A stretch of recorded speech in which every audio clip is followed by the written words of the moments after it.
है। जैसे ही हम सांस लेते हैं तो वो नेजल कैविटी में जाता है। नेजल कैविटी में म्यूकस उपस्थित होता है, जिससे जो ऊपर से वायु फिल्टर हो जाता है और ढूंढ के वहीं पर रुक जाता है। और जो फिल्टर वायु है वो फेरिंग्स में जाता है। फेरिंग्स एक ऐसा जंक्शन है जहाँ पे मुंह और नाक दोनों के रास्ते एक साथ मिल जाते हैं, तो इससे हम उससे भी सांस ले सकते हैं। ऐसे में तो अगर हम खाना खाएंगे तो फेफड़े में चला जाएगा, जिससे हमारी मौत भी हो जाएगी।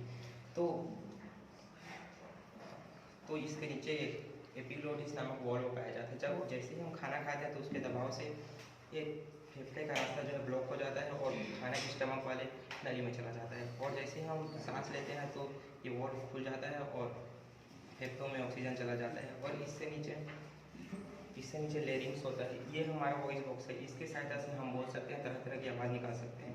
और इससे नीचे ट्रैकिया होता है। ट्रैकिया एक ऐसा रास्ता है जिसकी सहायता से किडनी मतलब फेफड़े में ऑक्सीजन आता है और आगे जाकर ये दो रास्ते में बढ़ जाता है। जिन दोनों रास्तों को ब्रोंकाई बोला जाता है और ये ब्रोंकाई फेफड़े के अंदर जाकर और बढ़ जाते हैं, जिन्हें सेकेंडरी ब्रोंकाई बोला जाता है। और इन ब्रोंकाई के लास्ट में ब्रोंकियोल्स होता है और ब्रोंकियोल्स के एंड में वायु पोस्ट अर्थात एल्वेलाइज पाया जाता है। इन्हीं एल्वेलाइज में ऑक्सीजन ग्रहण होता है और ब्लड में मिलकर हार्ट में जाता है और बाकी हमारे शरीर में फैल जाता है। ये डायफ्राम किस काम करता है बेटा? जो डायफ्राम हमने बनाया है ये किस काम का है? ये डायफ्राम हमारे सांस लेने में तो हमारे फेफड़े सहायता करते हैं, मगर अगर डायफ्राम नहीं होगा तो हम सांस को एक्सहेल नहीं कर पाएंगे। जब डायफ्राम सिकुड़ता है तो फेफड़े जो हैं वो फैल जाते हैं और ऑक्सीजन भर जाते हैं। और डायफ्राम जब फैलता है तो फेफड़े सिकुड़ते हैं और ऑक्सीजन बाहर आ जाता है। और सामने डायफ्राम का वर्क क्या है?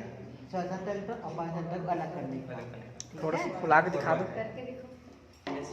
जैसे कि हम सांस लेते हैं तो फेफड़े खुल जाते हैं और सांस को बाहर छोड़कर फेफड़े वापस से पिचक जाते हैं। तो ये डायफ्राम की सहायता से ही पिचकते हैं। अगर डायफ्राम नहीं रहेगा तो हम वायु को एक्सहेल नहीं कर पाएंगे।